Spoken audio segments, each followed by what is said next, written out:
It is time for Fugitive Friday, and we were here with one of my favorite people on the planet. Tricia, it is so good to see you. I haven't seen you in such a long time. You too, my friend. You do such a good job with Crime Stoppers. We all peel our eyes on who we need to keep an eye out for. They're everywhere. Yeah, but I imagine a lot of these guys get caught because of viewers that are, or people who see their pictures and call in. Absolutely, and the bad guys often see themselves on TV and then make the good choice of just turning themselves in because it's better for them to come knocking on our door than us to come knocking on theirs. Yes. Because we will. Yes. I did that. I told you that one time I stole gum when I was 3 and I had to fess up when you were in here. I wasn't even in Lee County, but you made me fess up. First time filling in. Turn yourself in. True story. If you're guilty, just yes. Gotta do it. come forward with it. Stole the gum. Feel better now. Weight off my chest. Well, this week we are starting off our list with a woman who walked into a local shopping center and helped herself to nearly $3,000 worth of clothes and perfume, which she never even gave consideration to paying for. A brand new warrant for the arrest of Devajay Ford was issued after she violated terms of her probation on a charge of grand theft.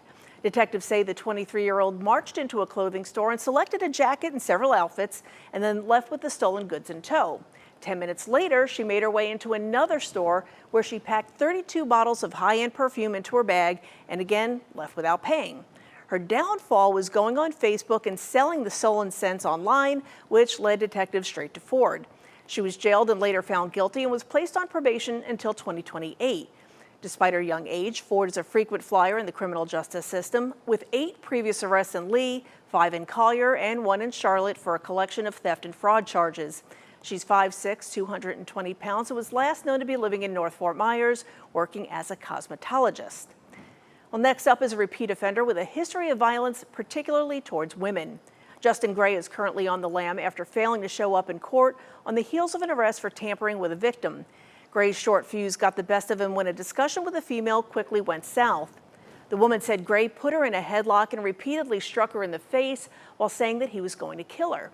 When she tried to call 911 for help, Gray grabbed the device from her hand, dragged her to the bathroom, and held her over the toilet while throwing water in her face. She fortunately managed to escape and call police, but when officers questioned Gray about the altercation, he gave a much different version of events, saying that an unknown male attacked him in the kitchen. When asked about the injuries to the victim, Gray had no explanation as to how it could have happened. His tall tale kept him in lockup for 8 months before he was released pending his next court hearing, which he never showed up for. To date, Gray has been jailed 27 times for battery, domestic violence, resisting, trespassing, and disorderly intoxication.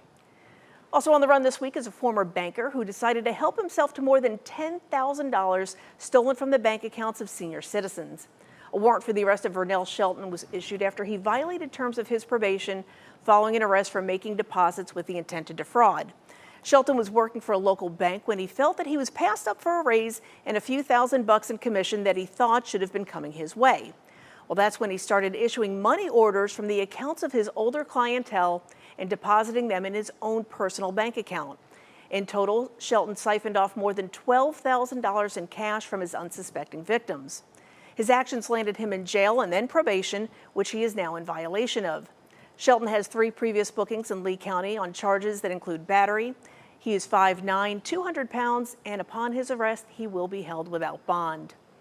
And last but certainly not least on this week's list is a Cape Coral man who got caught videotaping teenage girls when they thought they were in the privacy of their own rooms. The mother of the victims was scrolling through the cell phone of Javier Valdez and was shocked and appalled to find videos of her daughters in the shower and in their bedrooms naked while changing clothes.